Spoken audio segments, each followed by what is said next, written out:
H. Vinod இயக்கத்தில் உருவாகி வரும் தளபதி 69 படத்தில் நடித்துக் கொண்டிருக்கிறார் விஜய். விஜயின் கடைசி படமாக கூறப்படும் தளபதி 69 மீது எக்கச்சக்கமான எதிர்பார்ப்பு நிலவி வருகிறது. இந்நிலையில் இப்படம் குறித்து லேட்டஸ்ட் தகவல் ஒன்று வெளியாகியுள்ளது. எச். வினோத் இயக்கத்தில் உருவாகவுள்ள தளபதி 69 படம் குறித்து பிரபல கன்னட நடிகர் சிவராஜ் குமார் பேசியுள்ளது இணையத்தில் வைரலாகி வருகிறது. விஜயின் நடிப்பில் தற்போது தளபதி 69 படம் உருவாகி வருகிறது.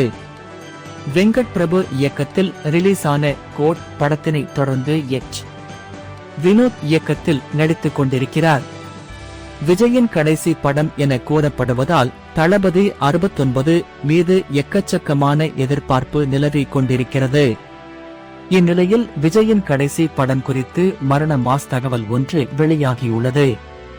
தமிழ் சினிமாவில் முன்னணி நடிகராக திகழும் விஜய் கடந்த சில மாதங்களுக்கு முன்பாக தமிழக வெற்றி கழகம் என்ற பெயரில் கட்சி ஒன்றினை துவங்கினார். இதனையடுத்து தீவிர அரசியலில் ஈடுபடுவதற்காக சினிமாவில் இருந்து விலகுவதாக அறிவித்தார். இதனால் விஜயின் கடைசி படமாக கூறப்படும் எச். வினோத் இயக்கத்தில் தளபதி 69 உருவாகவுள்ளது.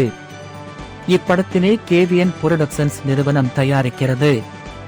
தளபதி 69 படப்பிடிப்பு தற்போது விறுவிறுப்பாக நடந்து வரும் நிலையில் இப்படம் குறித்து லேட்டஸ்ட் தகவல் ஒன்று வெளியாகியுள்ளது.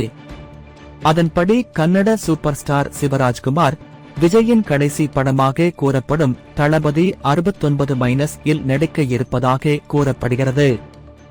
சமீபத்தில் பேட்டி ஒன்றில் பேசிய கன்னட நடிகர் சிவராஜ்குமார் தளபதி 69 படத்தில் ஒரு அற்புதமான கேர்கடரில் நடிப்பதற்கு என்னை கேட்டிருக்கிறார்கள். என்னுடைய தேதி பிரச்சனைகள் காரணத்தால் அப்படத்தில் நடிப்பேனா என்பதை என்னால் உறுதியாக கூற முடியாது. ஆனால் எப்படியாவது சமாளித்து நடித்து விடுவேன் என நம்புகிறேன். விஜய் ஒரு சிறந்த நடிகர், இவ்வாறு தெரிவித்துள்ளார். ஜெயிலர் படத்தில் ரஜினியுடன் இணைந்து மாசான காட்சிகளில் நடித்து தமிழ் சினிமா ரசிகர்கள் மத்தியில் சிவராஜ்குமார் அமோக வரவேற்பினை பெற்றிருப்பது குறிப்பிடத்தக்கது.